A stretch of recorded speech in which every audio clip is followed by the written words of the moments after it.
मेरा नाम रेणुका है। कई सालों पहले मैंने एक इंसान से मोहब्बत की थी। मैं नहीं जानती थी कि मोहब्बत में पड़ने वाला इंसान दूसरे वाले शख्स के हाथों टूट कर रह जाता है। इसलिए मैं अपनी बेटी को भी इस काम से बचा रही थी, पर मैं नहीं जानती थी कि मैं अपनी बेटी पर बेवजह ही रोक टोक कर रही हूँ। एक दिन मेरी बेटी का एक ऐसा राज मेरे सामने खुलकर आया था जिसे देखकर मेरे पैरों तले से जमीन निकल गई थी, क्योंकि मेरी बेटी तो मेरा ही अतीत। मैं तेज तेज कदमों से बिना रुके चलती जा रही थी। तेज चलने की वजह से मेरा सांस फूल गया था और पैरों में दर्द होने लगा था। सड़क का मोड़ मुड़ते ही मैंने पीछे की तरफ देखा तो वो आदमी अभी भी तेजी से मेरे पीछे चलता आ रहा था। मैंने अपनी रफ्तार बहुत तेज कर दी थी। पता नहीं वो आदमी कौन था और मेरा पीछा क्यों कर रहा था। अस्पताल से निकलने के कुछ देर बाद मुझे एहसास हुआ था कि कोई मेरे पीछे पीछे चल रहा था। भारी कदमों की आवाज लगातार मुझे सुनाई दे रही थी। मैंने एकदम मुड़कर पीछे देखा तो पीछे चलने वाला इंसान शक्ल से ही मुझे गुंडा नजर आ रहा था और उसकी आंखों में एक अजीब सी वहशत थी। मैं घबरा गई थी। तेजी से चलते हुए मैं बार बार पीछे मुड़कर देख रही थी कि अचानक एक रिक्शा मेरे आगे आकर रुका तो मैं झट से उसमें चढ़कर बैठ गई। रिक्शा में बैठे हुए मैं बार बार पीछे मुड़कर देख रही थी, मगर काफी दूर तक आने के बाद मेरे पीछे कोई नहीं था। अस्पताल से निकलते हुए मुझे आज ज्यादा ही देर हो गई थी। हर तरफ सन्नाटा फैला हुआ था। मेरे पीछे से वो आदमी गायब हो गया था। मैं घर का दरवाजा खोलकर अंदर दाखिल हो गई। मेरी बेटी आंगन में ही बैठी हुई मेरा इंतजार कर रही थी। मुझे देखते ही कहने लगी कि मम्मी, आज आपने इतनी देर क्यों कर दी? मैं आपका कब से इंतजार कर रही हूँ। वो मुझे देखते ही मेरी तरफ आई थी। मैंने भी उसे फौरन गले से लगा लिया। मैंने कहा कि कुछ नहीं बेटी, बस आज अस्पताल में काम थोड़ा ज्यादा था, इसलिए घर आने में देर हो गई और मैं रास्ते से खाना भी लेती हुई आई हूँ। चलो हम दोनों साथ बैठकर खाना खाते हैं। तुम खाना निकालो, मैं इतने हाथ मुंह धो लेती हूँ। मेरी बेटी ने खाने की थैली अपने हाथ में पकड़ ली थी। मेरी बेटी से खाना बनाना नहीं आता था क्योंकि वो ज्यादातर अपनी पढ़ाई में बिजी रहती थी, इसलिए मैं मार्केट से खाना लेती हुई आ जाती थी और हम दोनों माँ बेटी साथ मिलकर खाना खाते थे। खाना खाने के बाद हम दोनों अपने अपने बिस्तर पर लेट गए। मेरी बेटी तो थोड़ी देर के बाद ही सो गई, जबकि मेरा थकान से बुरा हाल हो रहा था और मुझे नींद भी नहीं आ रही थी। मैं सोचते सोचते अपनी पुरानी जिंदगी में चली गई थी, जब मैं जवान हुआ करती थी। मैं अस्पताल में नर्स की नौकरी इसीलिए कर रही थी ताकि अपना और अपनी बेटी का पेट पाल सकूं।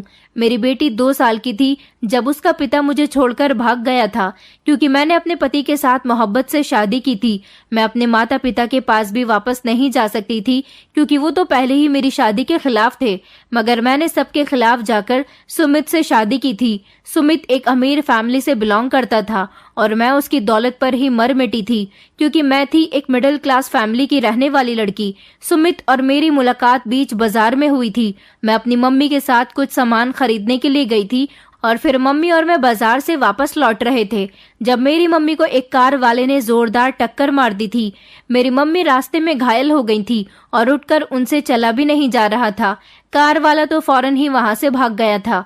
मैं अकेली थी, खूबसूरत और जवान लड़की थी, बीच सड़क में खड़े होकर अपनी माँ के लिए बुरी तरह से रो रही थी। मेरी समझ नहीं आ रहा था कि मैं क्या करूं। मम्मी को उठाने की कोशिश में लगी हुई थी, मगर मम्मी मेरे काबू में ही नहीं आ रही थी। उनकी चोट में इतना ज्यादा दर्द हो रहा था कि उन्होंने वहीं बाजार में हंगामा मचाना शुरू कर दिया था। मैं किसी को मदद के लिए ढूंढ रही थी। सुमित खुद ही हमारे पास चला आया था। उसने मम्मी को सहारा देकर उठाया और हमें अपनी बड़ी सी गाड़ी में बैठाकर पास के ही अस्पताल में ले गया। मम्मी का वहां पर इलाज शुरू हुआ। उनकी मरहम पट्टी हुई। मम्मी थोड़ी देर के बाद कुछ बेहतर महसूस करने लगी तो वो हम दोनों को अपनी गाड़ी में बिठाकर हमारे घर छोड़ गया था। मगर जब हम लोग गाड़ी में बैठे हुए थे तो मैं नोटिस कर रही थी कि वो गाड़ी के शीशे से लगातार मुझे देख रहा है। मेरी मम्मी तो उसे ढेर सारी दुआएं दे रही थी, जिसने हमारी इतनी मदद की, और उसने मम्मी के इलाज के पैसे भी नहीं लिए थे। उसने खुद ही डॉक्टर को मम्मी के इलाज के पैसे भी दे दिए थे। मेरे पापा और भैया इस समय घर पर नहीं थे, वरना शायद वो उसे अंदर ही नहीं आने देते, क्योंकि मेरे पापा और भैया दोनों ही बहुत पुराने ख्यालातों के थे। किसी अनजान मर्द को अपने घर में बर्दाश्त नहीं कर सकते थे। उन दोनों की गैर मौजूदगी का फायदा उठाते हुए मैंने सुमित को घर के अंदर इनवाइट किया तो वो भी फौरन चला गया। मैंने जल्दी से किचन में जाकर उसके लिए चाय बनाई, जबकि वो मेरी मम्मी के पास बैठकर बातें करने में बिजी था। चाय पीते हुए बार बार वो मुझे देख रहा था। मैं भी उसके सामने बैठकर शर्माए जा रही थी, क्योंकि वो मुझे पहली नजर में ही पसंद आ गया था। वो स्मार्ट था और फिर उसने मेरी मम्मी की मदद की थी। बातों ही बातों में बार बार वो मेरी चाय की तारीफ भी कर रहा था और फिर थोड़ी देर के बाद हमारे घर से जाने के लिए तैयार हो गया। उसके जाते ही मेरा दिल अजीब सा बेचैन होने लगा। मेरा दिल उदास हो गया था, लेकिन मैं अपनी बेवकूफ़ी से परेशान हो रही थी। मुझे उसका कोई कांटेक्ट नंबर या फिर उसका एड्रेस ले लेना चाहिए था, जिसके थ्रू मैं उसके कांटेक्ट में रह सकूं। पता नहीं अब मेरी मुलाकात उससे कब और कैसे होगी। मगर फिर कुछ दिन ही गुजरे थे जब एक दिन हमारे दरवाजे पर दस्तक हुई। मैंने जब उसे अपने दरवाजे पर खड़ा हुआ देखा तो मेरा दिल खुशी से खिल उठा था। वो मेरी मम्मी की तबीयत पूछने के बहाने हमारे घर चला आया था। उस दिन के बाद से हम दोनों की बातचीत शुरू हो गई थी और फिर जल्द ही हम दोनों एक दूसरे के प्यार में पागल हो गए। मेरे भैया को सुमित के बारे में पता चल गया था और फिर उन्होंने मम्मी पापा को भी इस बारे में बता दिया, जिस पर मेरे मम्मी पापा ने मुझ पर बहुत गुस्सा किया था। मेरे पापा ने जब ये बात सुनी तो उनका कहना था कि वो मेरी शादी कहीं से कहीं तक भी सुमित के साथ नहीं होने देंगे, क्योंकि वो एक अमीर परिवार का है, जबकि मैं एक मिडिल क्लास फैमिली से बिलोंग करती हूँ, तो हमारा उनके साथ कोई मैच नहीं है। और फिर मेरे पापा ने उसके बारे में जानकारी निकाली थी। मेरे पापा को पता चला कि सुमित का अपना कोई कारोबार नहीं है। वो अपने पिता के कारोबार पर और उनकी कमाई पर ऐश कर रहा है। वो अपने पिता के बिजनेस पर कोई ध्यान नहीं देता, बल्कि इधर उधर घूमता फिरता रहता है। लेकिन मेरी मम्मी तो चाहती थी कि अगर सुमित अपने घर से मेरे लिए रिश्ता भेज दे तो वे इस रिश्ते से इनकार नहीं करेंगी। मेरी मम्मी तो मुझे फुल सपोर्ट कर रही थी। मैं नहीं जानती थी कि मेरा आने वाला फ्यूचर कैसा होगा, उसके घर वाले मुझे एक्सेप्ट करेंगे भी या नहीं, लेकिन मैं किसी भी तरह से सुमित से ही शादी करना चाहती थी। हम दोनों एक दूसरे से फोन पर बात किया करते थे। सुमित ने बताया था कि उसके घर वाले अभी उसकी शादी नहीं करना चाहते, हालांकि वो छुपकर मेरे साथ शादी कर लेगा। जब उसके घर वाले उसकी शादी के लिए तैयार होंगे तो वो मुझे उनके सामने पेश कर देगा। मुझे तो इस बात से भी कोई एतराज नहीं था। आखिरकार मैं तो उससे प्यार करती थी, उसकी मोहब्बत में गिरफ्तार हो चुकी थी और अपनी सूझबूझ पूरी तरह से खो चुकी थी। मगर मेरे भैया और पापा सुमित से मेरी शादी नहीं करवाना चाहते थे। उनका कहना था कि शादी के फैसले बड़ों में होते हैं। सुमित अपने पेरेंट्स को यहाँ लेकर आए, हम उनसे बातचीत करना चाहते हैं। मुझे और मम्मी को पापा और भाई की ये शर्त बिल्कुल भी पसंद नहीं आई थी। मैं सुमित जैसे अमीर और अच्छे इंसान को खोना नहीं चाहती थी। मम्मी ने पापा और भाई के खिलाफ जाकर मेरी चोरी चुपके सुमित के साथ शादी करवा दी थी। जब पापा और भैया को पता चला कि मेरी शादी मम्मी करवा चुकी हैं, तो उन्होंने मम्मी पर भी बहुत गुस्सा किया था और मुझसे सारे संबंध खत्म करने की बात कह दी थी। मेरी शादी जैसे भी हालात में हुई थी, मुझे इस बात का कोई दुख नहीं था, मगर खुशी इस बात की थी कि मैं सुमित के साथ उसके घर में आ चुकी थी। सुमित ने मुझे बाद में बताया था कि ये घर उसने किराए पर लिया है। ये बहुत बड़ा घर था और इसका किराया भी बहुत ज्यादा था। सुमित मेरी हर ख्वाहिश को पूरी किया करता था, मेरा बहुत ख्याल रखता था। मेरी तो जैसे लॉटरी ही निकल आई थी। बचपन से लेकर आज तक जो मेरी डिमांड्स कभी पूरी नहीं हुई थी, वो सारी ही सुमित ने मेरी झट से पूरी कर दी थी। सुमित के पास ढेर सारा पैसा था। मैं जानती थी कि वो कोई कामकाज नहीं करता, वो अपने पिता के पैसे मुझ पर लुटा रहा है, मगर मैं फिर भी उसके साथ बहुत खुश थी। आखिर उसके पिता की दौलत भी तो उसी की थी, मगर मेरी किस्मत ज्यादा दिनों तक मेरा साथ नहीं दे पाई थी। सुमित के मम्मी पापा को पता चल गया था कि उसने मेरे साथ चोरी चुपके से शादी कर ली है और वो उनकी मेहनत की कमाई मुझ पर लुटा रहा है। सुमित के मम्मी पापा उससे बहुत नाराज थे, बहुत ज्यादा गुस्सा थे।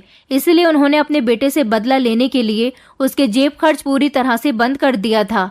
यही वजह थी कि हमारा ऐशो आराम भी पूरी तरह से बंद हो गया था। एक दिन हमारे घर पर सुमित की मम्मी आई थी और उन्होंने मेरे आगे 1 करोड़ रुपए डाल दिए थे और कहने लगी कि मेरे बेटे का पीछा छोड़ दो। अपने बेटे से भी उन्होंने मुझे डिवोर्स देने के लिए कहा था, मगर ना तो मैं सुमित को छोड़ सकती थी और ना ही सुमित मुझको छोड़ सकता था। मैंने सुमित की मम्मी के पैसे उनको वापस कर दिए, जबकि सुमित अपनी मम्मी से कह चुका था कि वो भले ही अपने माता पिता को छोड़ सकता है, मगर अपनी पत्नी को नहीं छोड़ सकता। उसकी मम्मी खामोशी से हमारे घर से चली गई थी। फिर कई दिन इसी तरह से गुजर गए और हमारे हालात दिन ब दिन बिगड़ते चले जा रहे थे। मेरे पति के पास जब पैसे खत्म हो गए तो उसे इस बात का एहसास हुआ कि उसने अपने माता पिता के खिलाफ जाकर बहुत बड़ी गलती की है। मैं उन दिनों प्रेग्नेंट थी।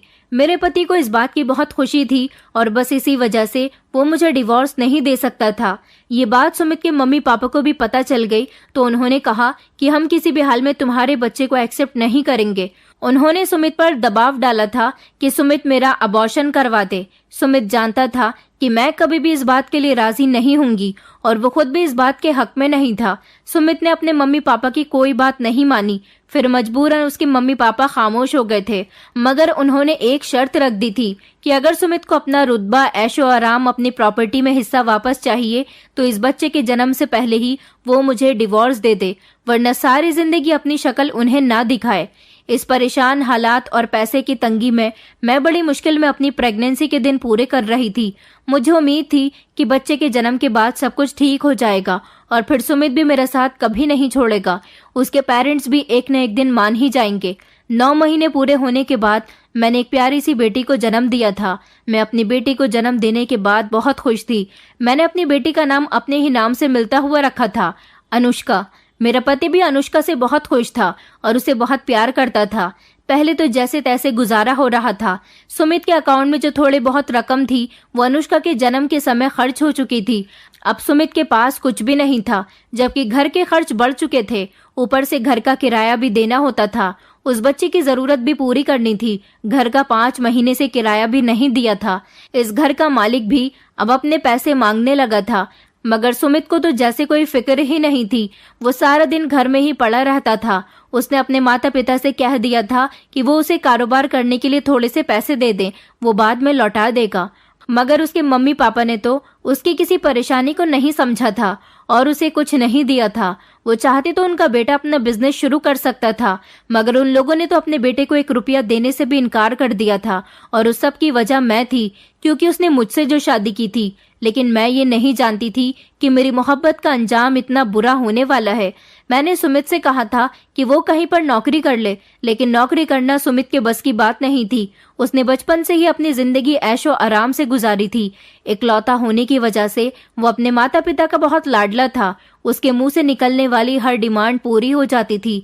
इसलिए मेहनत करना और किसी की गुलामी करना तो वो जानता ही नहीं था। एक ही दिन रिक्शा में सफर करके उसकी तबीयत खराब हो गई थी। गर्मी तो उसे कभी बर्दाश्त ही नहीं होती थी, इसलिए सारा दिन वो घर में ही गुजार देता था। जब तक सूरज नहीं ढल जाता वो घर से बाहर ही नहीं निकलता था। पैसे खत्म हुए तो मैंने अपने हाथों के कंगन उतार कर बेच दिए, जिससे कुछ पैसों का इंतजाम हो गया था और घर के लिए राशन और मेरी बेटी के लिए कुछ जरूरत का सामान आ गया था। एक तरफ हालात इतने खराब हो गए थे और दूसरी तरफ पता चला था कि मेरे मम्मी पापा भी इस दुनिया से जा चुके हैं। मेरे भैया की शादी हो गई थी और भैया ने मुझे अपनी शादी में शामिल तक होने नहीं दिया था। मैं जब अपनी मम्मी पापा की मौत की खबर सुनकर उनके घर गई तो भैया भाभी ने मुझे धक्के मारकर घर से निकाल दिया था। मम्मी को हार्ट अटैक हुआ था और अस्पताल जाने से पहले ही उनकी मौत हो गई। मैं उस दिन बहुत ज्यादा रोई थी, क्योंकि मर्दों के दिल बहुत ज्यादा सख्त और बेरहम होते हैं। इसी तरह 6 महीने गुजर गए थे, मगर अब हम लोग बहुत ज्यादा परेशान हो गए थे। हर आने वाला दिन बड़ी मुश्किल से गुजर रहा था। घर का राशन भी खत्म हो चुका था। मकान मालिक भी हर रोज हंगामा करके जाता था। उसने मेरे पति को किराया ना देने पर धमकी दे दी थी। कहा था कि वो हम लोगों को घर से बाहर निकाल देगा। कभी हमने इतनी इंसल्ट बर्दाश्त नहीं की थी जितनी कि अब हो रही थी। एक दिन तो ऐसा आया था कि मेरे पति ने ना तो सुबह से कुछ खाया था और ना ही मेरी बेटी को प्यार किया था। भूखे प्यासे हम लोग इसी तरह से सो गए थे। आधी रात को जब मेरी आंख खुली तो मैंने देखा कि मेरा पति बिस्तर पर मौजूद नहीं था। मैंने उसे पूरे घर में तलाश कर लिया था, मगर वो कहीं पर भी नहीं था। मैं हैरान थी कि वो मुझे बिना बताए कहाँ चला गया। मैं बहुत परेशान हो गई थी। मुझे लग रहा था कि सुमित ने मुझे और मेरी बेटी को छोड़ने का फैसला तो नहीं कर लिया। शायद वो इस बुरे समय से तंग आ गया था। कई दिन इसी तरह से हम दोनों माँ बेटी को अकेले ही गुजारते गुजारते हो गए थे। मैंने अपने पति का बुरे हालात में हर तरह से साथ दिया था, मगर वो मुझे इस तरह से छोड़ गया था कि उसका कुछ पता ही नहीं चल सका। मैंने अपने पति को हर जगह तलाश कर लिया था, मगर वो मुझे कहीं नहीं मिला। मुझे तो उसके मम्मी पापा के बारे में भी कुछ नहीं पता था और ना ही उसके घर का एड्रेस मालूम था। मैं बहुत रोती थी। रो रो कर मैंने दिन रात एक कर दिए थे, मगर मेरा पति नहीं आया। अब मुझे अपनी बेवकूफ़ी का एहसास हो रहा था। मैंने सुमित की दौलत देखकर उसकी फैमिली के बारे में कुछ भी नहीं पूछा। मकान मालिक ने हम दोनों माँ बेटी का जीना दुश्वार कर दिया था। लाख कोशिशों के बावजूद भी मेरा पति मुझे नहीं मिल सका और फिर मजबूरन मुझे इस मकान को खाली करना पड़ गया था। इस कड़े वक्त में मेरी मदद करने वाला कोई भी नहीं था। भैया और पहले ही मुझसे नफरत करते थे। मेरी बेटी बहुत छोटी थी, मैं उसे लेकर कहाँ भटकती। मेरी कुछ समझ में नहीं आ रहा था कि मैं कहाँ जाऊं। फिर अचानक मुझे अपनी एक सहेली का ध्यान आया। फिर मैं उसके घर, उसके पास अपनी बेटी को लेकर मदद मांगने के लिए चली गई। मैंने सुना था कि मेरी दोस्त की शादी किसी अमीर लड़के के साथ हुई है। मेरी दोस्त ने मुझे अपने साथ अपने घर में जगह तो नहीं दी, लेकिन मुझे एक अस्पताल में नर्स की नौकरी जरूर दिलवा दी थी। मैंने अपने मामूली से सामान के साथ सुमित का किराए वाला घर छोड़ दिया था। मेरी दोस्त ने साथ ही मुझे थोड़े से पैसे भी दे दिए थे, जिससे मेरी बहुत मदद हुई थी। मैं अपने शहर से अब बहुत दूर आ गई थी और यहाँ आने के बाद मैंने अपनी दोस्त के दिए गए पैसों से एक किराए का घर ले लिया था। मकान मालिक को 2 महीने का एडवांस दे दिया था और घर के अंदर थोड़ा बहुत राशन भर लिया था। क्योंकि मेरी दोस्त बहुत अमीर थी, उसने मुझे पूरे 70,000 रुपए से मेरी मदद की थी। उसके लिए 70,000 रुपए कोई मायने नहीं रखते थे। इतने पैसों की तो वो शॉपिंग कर लिया करती थी। भले ही जिस घर में मैं रह रही थी वो बहुत छोटा सा था, लेकिन हम दोनों माँ बेटी के लिए इस समय किसी महल से कम नहीं था। हम दोनों के सर पर छत थी, यही हमारे लिए बहुत था। हर गुजरते हुए दिन के साथ मैं अपने पति को याद करती थी और उसे यही कहकर कोसती थी कि वो मुझे छोड़कर भाग गया। मैं उसे सारी जिंदगी माफ नहीं करूंगी। मैं इस अस्पताल में नर्स की नौकरी कर रही थी, मगर यहाँ पर मेरी सैलरी बहुत कम थी। मेरा और मेरी बेटी का गुजारा बहुत मुश्किल से हो रहा था और अस्पताल में मुझे अपनी छोटी सी बेटी को साथ ले जाकर ड्यूटी करनी पड़ती थी। भगवान की कृपा थी कि मैं अच्छी खासी पढ़ी लिखी थी, इसलिए मुझे नौकरी भी आसानी से मिल गई थी। रात को जब मैं इस घर में आती थी तो मुझे बहुत डर लगता था, क्योंकि मैं अपनी छोटी बेटी का सहारा थी। मुझे डर लगता था कि घर के अंदर कोई चोर या फिर डाकू घुस गया तो क्या होगा। आखिरकार इस कड़े वक्त में मुझे अकेले ही सामना करना था और गुजरते हुए वक्त के साथ साथ मैंने ऐसे वक्त का सामना किया भी था जिसने मुझे खून के आंसू रुलाए थे। और फिर धीरे धीरे मेरी बेटी जवान हो गई थी। अपनी सैलरी के पैसों से मैंने अपनी बेटी को पढ़ाया लिखाया, अपना गुजारा किया, क्योंकि वक्त के साथ साथ मेरी सैलरी भी बढ़ गई थी। दिन बहुत मुश्किल से गुजरे थे, मगर गुजर गए थे। आसपास के लोगों से भी मेरी काफी अच्छी जान पहचान हो गई थी। इस मोहल्ले के पड़ोसी बहुत अच्छे थे। इस घर का मकानदार भी बहुत अच्छा था। उन लोगों ने मुझ अकेली औरत और मेरी बेटी को देखकर हमारी बहुत मदद की थी और मुझ पर रहम खाया था। इस दुनिया में कुछ ऐसे भी लोग हैं जो अकेली औरत को देखकर उस पर तरस खा लेते हैं, इसका फायदा नहीं उठाते। जिस अस्पताल में मैं काम करती थी, ये अस्पताल बहुत बड़ा था। यहाँ पर ज्यादातर अमीर लोग ही अपना इलाज करवाने के लिए आते थे। इस अस्पताल के डायरेक्टर बहुत अच्छे इंसान थे। मैं यहाँ पर नौकरी करते हुए पुरानी हो गई थी, इसलिए वो मेरी काफी हद तक मदद किया करते थे। आज भी जब मैं वो दिन याद करती हूँ तो मेरी आंखों में आंसू आ जाते हैं कि मैंने कितनी परेशानी भरे दिन गुजारे थे। न जाने आज जो आदमी मेरा पीछा कर रहा था वो कौन था, मगर तसल्ली वाली बात ये थी कि मैं सही सलामत घर पहुंच गई थी। सारी रात अपनी पुरानी कहानी के बारे में सोचती रही और फिर इसी तरह कहीं सुबह के 6 बजे जाकर मेरी आंख लगी थी और फिर 8 बजे के अलार्म पर मेरी आंख खुल गई थी, क्योंकि मुझे अस्पताल ड्यूटी के लिए जाना था। मेरी बेटी इंटर कर चुकी थी, उसकी पढ़ाई पूरी हो गई थी। अब इससे आगे वो नहीं पढ़ना चाहती थी। मैंने उससे बहुत जिद की थी कि तुम और पढ़ाई कर सकती हो, मगर उसने साफ इनकार कर दिया, क्योंकि उसका कहना था कि मेरी मम्मी ने बड़ी मेहनत से मुझे इतने आगे बढ़ाया है। अब मैं नौकरी करके अपनी मम्मी के साथ हाथ बटाना चाहती हूँ। मेरी बेटी जब छोटी थी तो अपने पापा को बहुत याद करती थी, क्योंकि जब वो स्कूल जाती थी और उससे सब पूछते थे कि तुम्हारे पापा कौन है, कहाँ है, तो फिर वो घर आकर मुझसे सवाल करती थी। मैं अपनी बेटी को यही बताती थी कि तुम्हारे पापा दूसरे देश में काम करते हैं। मेरी बेटी कहती थी तो फिर मेरे पापा मुझसे बात क्यों नहीं करते। सारी जिंदगी बड़ी मुश्किल से अपनी बेटी को समझाया। शायद अब वो बड़ी हो गई है तो इस बात को समझ गई है कि उसके पापा या तो इस दुनिया में नहीं है या फिर हम लोगों से कोई कांटेक्ट नहीं रखना चाहते। इसलिए अब उम्र के साथ साथ उसने मुझसे ये सवाल करना बंद कर दिया और अब वो नए नए कामों में घिर कर रह गई है। मैं अपनी बेटी को आखिर उन सवालों का क्या जवाब देती कि उसको उसके पिता की असलियत बताकर उसे परेशान कर देती। यही वजह थी कि मैं सारी जिंदगी खामोश रही और कभी भी अपनी बेटी को सच नहीं बताया। मैं रात को 9 बजे ही अस्पताल से फ्री होकर घर से निकल जाती थी, क्योंकि मेरी ड्यूटी सिर्फ दिन की ही होती थी। इस इलाके में ज्यादा रहन सहन नहीं था।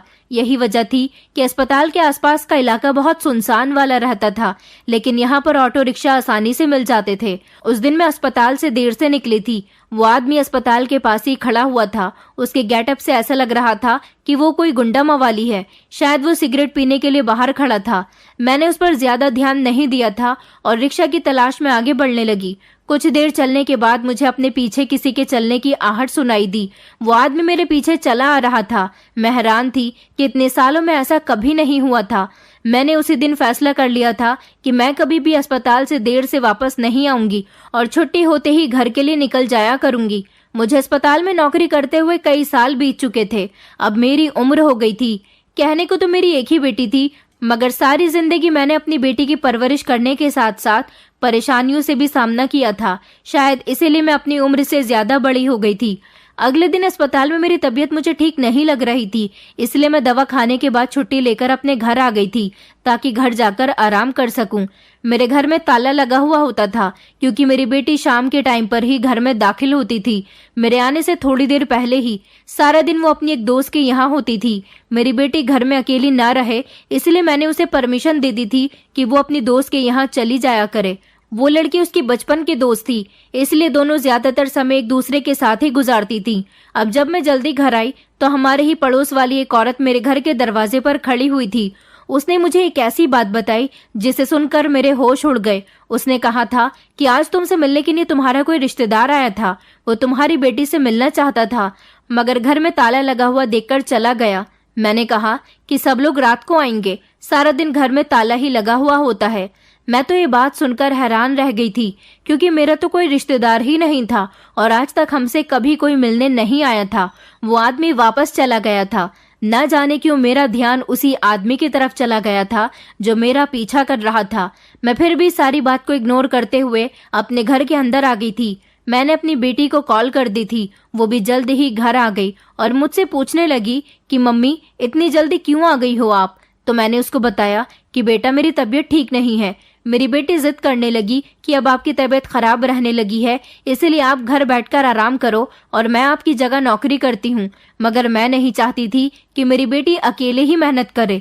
मेरी बेटी ने मुझसे नौकरी करने की बहुत जिद की थी, इसलिए मैंने उससे कहा था कि अच्छा ठीक है, मैं अस्पताल में तुम्हारी बात कर लेती हूँ। मेरी बात सुनकर मेरी बेटी हैरान रह गई। वो कहने लगी, क्या हम दोनों एक जगह ही नौकरी किया करेंगे?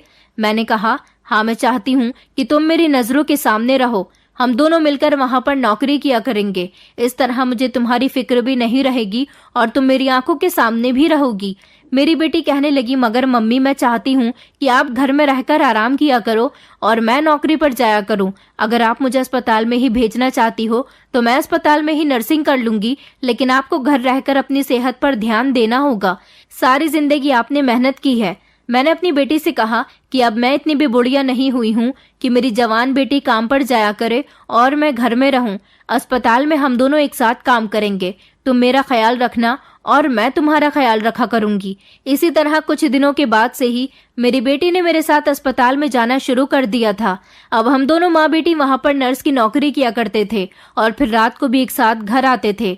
अब मुझे अपनी बेटी की ज्यादा फिक्र नहीं होती थी, क्योंकि वो सारा दिन मेरी आंखों के सामने रहकर काम कर रही थी। मेरी बेटी बड़ी मेहनत और लगन के साथ काम करती थी। कई दिन इसी तरह से गुजर गए थे, जब एक दिन मैंने नोटिस किया कि मेरी बेटी उस कमरे में ज्यादा जाने लगी है जहां पर बड़े डॉक्टर्स की मीटिंग होती थी। वहां पर तो सफाई कर्मचारियों को भी जाने की परमिशन नहीं थी, इसलिए वहां के डॉक्टर्स के अलावा और कोई स्टाफ का मेंबर भी वहां पर नहीं जा सकता था। लेकिन मैं इस बात से परेशान थी कि मेरी बेटी वहां जाकर क्या करती थी, और हर बार मेरी बेटी वहां पर तभी जाया करती थी जब मैं किसी न किसी बड़े काम में फंसी हुई होती थी। मेरी बेटी उस कमरे के अंदर चली जाती थी और जब मैं फिर से काम में लग जाती थी तो वो वहां से आ जाती थी। मेरी कुछ समझ में नहीं आ रहा था कि आखिर वो वहां क्यों जाने लगी है। एक दो बार बातों ही बातों में मैंने अपनी बेटी से पूछने की कोशिश भी की, तो वो मेरी आंखों के सामने ही साफ मुकर गई और कहने लगी कि मम्मी, आपको गलत फहमी हुई है, मैं वहां नहीं जाती हूँ। मगर मैं ऐसे कैसे अपनी बेटी की बात पर यकीन कर सकती थी? मैंने तो खुद उसे वहां जाते हुए देखा था। और फिर यही नहीं, 2 महीने काम करने के बाद मेरी बेटी ने मुझे एक ऐसी खबर सुनाई थी जिसे सुनकर मेरे होश उड़ गए थे। मेरी बेटी का हमारे ही अस्पताल के सीनियर डॉक्टर के साथ अफेयर चल रहा था। ये बात मुझे खुद सीनियर डॉक्टर ने बताई थी। उन्होंने मुझसे फेस टू फेस कह दिया था कि हम दोनों एक दूसरे को पसंद करते हैं, आप प्लीज हम दोनों के रिश्ते के लिए मान जाएं। मैंने डॉक्टर साहब को अभी इस बारे में कोई जवाब नहीं दिया था, लेकिन मैं हैरान इस बात पर थी कि डॉक्टर साहब मेरी बेटी पर कुछ ज्यादा ही मेहरबान हो रहे थे। उसके साथ उन्होंने दोस्ती भी बड़ी गहरी कर ली थी और अस्पताल के बाकी डॉक्टर्स से मेरी बेटी को फुल सपोर्ट दिलवा रहे थे। मेरी बेटी की सैलरी भी बढ़वा दी थी। मैं उनकी इस मेहरबानियों पर बड़ी हैरान थी। मुझे इस समय अपना गुजरा हुआ वक्त याद आने लगा था, जबकि मैं भी इसी तरह सुमित की मोहब्बत में गिरफ्तार हो गई थी और फिर मुझे उसके साथ बेवफाई मिली थी। मैं अपनी बेटी को बहुत समझाती थी कि जब तक डॉक्टर खुद यहाँ रिश्ता लेकर नहीं आएंगे, मैं तुम्हारी उनके साथ शादी नहीं करूंगी। आज मुझे ये दर्द महसूस हो रहा था जो मेरे भाई और पिता मेरे लिए झेल चुके थे। आज मुझे इस बात का एहसास हो रहा था कि माता पिता अपने बच्चों के लिए कितने सीरियस होते हैं। उनकी शादी करते समय लड़की के फैमिली बैकग्राउंड को पूरी तरह से जानते हैं, तभी अपनी बेटियों की शादी करना सही समझते हैं। मगर हम लड़कियां तो मोहब्बत में अंधी हो जाती हैं। मैं अपनी बेटी को बहुत समझा रही थी कि अगर तुम्हें डॉक्टर से ही शादी करनी है तो तुम फिक्र ना करो। उससे कहो कि मुझे अपने पूरे परिवार के बारे में बताए। मैं उसके परिवार से मिलना चाहती हूँ और अगर उसके घर वाले तुम्हारी उसके साथ शादी करने पर राजी होंगे और तुम्हें अपने घर की बहू बनाने के लिए एक्सेप्ट कर लेंगे, तभी मैं तुम्हारी उसके साथ शादी करवाऊंगी। मेरी बेटी कहती थी कि मम्मी, आप इस मॉडर्न जमाने में भी किस तरह के ख्यालात रखने लगी हो। हम दोनों एक दूसरे से प्यार करते हैं। मुझे उम्मीद है कि डॉक्टर उमेश के घर वाले हमारी शादी के लिए मान जाएंगे। वैसे भी डॉक्टर उमेश पढ़े लिखे हैं और अपने फैसले खुद करना चाहते हैं, इसलिए उनको अपने मम्मी पापा की परमिशन लेने की जरूरत नहीं है। मैंने अपनी बेटी से कहा था कि बेटा, जब रिश्ता जुड़ता है तो दोनों परिवारों की मर्जी होना बहुत जरूरी है। अगर एक की भी मर्जी नहीं हो तो जिंदगी बेरंग हो जाती है। मैं भगवान से प्रार्थना करती हूँ कि उसके घर वाले मान जाएं, लेकिन मैं कभी भी उसके घर वालों का दिल दुखाकर तुम्हें उसके घर की बहू नहीं बनने दूंगी। अब रही उस कमरे वाली बात, तो मेरी बेटी वहां पर अभी भी जाती थी, जबकि डॉक्टर उमेश का केबिन बिल्कुल अलग था। डॉक्टर उमेश उस समय अपने केबिन में होते थे और पेशेंट अटेंड कर रहे होते थे और मेरी बेटी थी कि न जाने उस मीटिंग रूम में क्यों जाती थी। एक दिन मैंने सोच लिया था कि मैं अपनी बेटी के पीछे पीछे जाऊंगी और देखूंगी कि आखिर मेरी बेटी उस कमरे में क्यों जाती है, और यही देखने के लिए कि मेरी बेटी को वहां पर उस कमरे में क्या काम होता है, मैं उसके पीछे पीछे चली गई। मैंने देखा कि जैसे ही मेरी बेटी कमरे के अंदर गई तो दरवाजा बंद हो चुका था, इसलिए मैं छुपकर खिड़की के पास जाकर खड़ी हो गई। मैंने देखा कि कमरे के अंदर कोई उम्रदार आदमी था जिसके बाल मुझे थोड़े थोड़े सफेद नजर आ रहे थे, मगर वो पीठ फिरकर खड़ा हुआ था। मुझे सिर्फ अपनी बेटी ही नजर आ रही थी। मैंने देखा कि मेरी बेटी जब कमरे के अंदर गई तो उस आदमी ने पलटकर मेरी बेटी को गले से लगा लिया। मेरी बेटी उससे बहुत खुश हो रही थी, मगर मेरे होश उड़ चुके थे, क्योंकि वो इंसान कोई और नहीं बल्कि सुमित था, मेरा पति, जो मुझे कई सालों पहले छोड़कर भाग चुका था। मेरी बेटी उसके साथ खूब हंस हंसकर बातें कर रही थी। मुझे उन दोनों को देखकर बहुत गुस्सा आ रहा था। मैं गुस्से में चलती हुई कमरे का दरवाजा खोलकर अंदर चली गई और अपनी बेटी के मुंह पर एक जोरदार थप्पड़ मार दिया। मैंने अपनी बेटी से कहा कि तुम यहाँ इस आदमी के साथ क्या कर रही हो? तुम जानती भी हो कि यह आदमी कौन है? मेरी बेटी मुझे फटी फटी नजरों से देख रही थी। मैंने अपनी बेटी से कहा कि ये वही इंसान है जिसके बारे में तुम सारी जिंदगी मुझसे पूछती रही कि मेरा पिता कहाँ है। ये इंसान तुम्हारा पिता है जो हमें कई सालों पहले छोड़कर चला गया था, और इस आदमी के पीछे मैंने और तुमने न जाने कितनी परेशानियों को झेला है। मेरी बेटी ने मेरे आगे हाथ जोड़ लिया और कहने लगी कि मम्मी, मैं आपके और पापा के बारे में सब कुछ जानती हूँ। प्लीज आप एक बार पापा की बात तो सुन लो, पापा आपसे कुछ कहना चाहते हैं। मैंने अपनी बेटी से कहा, तो तुम यहाँ इस आदमी के साथ मिलती हो? मैं नहीं जानती थी कि आदमी तुम्हें अपनी बातों में ले लेगा। ये बहुत घटिया इंसान है। एक दिन इसने मुझे भी अपनी बातों में लेकर इसी तरह फंसाया था और फिर मुझे अकेला छोड़कर चला गया था। मैंने अपने पति की तरफ देखा और कहने लगी कि सुमित, आखिर अब तुम क्या कहना चाहते हो? क्यों आए हो यहाँ? क्यों मेरी बेटी से इस कमरे में मिलते हो? मेरी बेटी मुझे तसल्ली दे रही थी और शांत होने के लिए कह रही थी।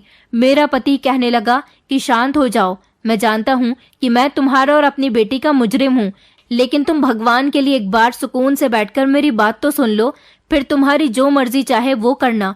मेरे पति की आवाज में रिक्वेस्ट भरी आहट थी। मैं सुमित की कोई भी बात सुनने के लिए तैयार नहीं थी, लेकिन मेरी बेटी बार बार यही कह रही थी कि मम्मी प्लीज एक बार पापा की बात सुनने में कोई हर्ज नहीं है। मेरी बेटी ने कहा तो मजबूरन मुझे अपने पति की बात सुनने के लिए वहां बैठना पड़ गया।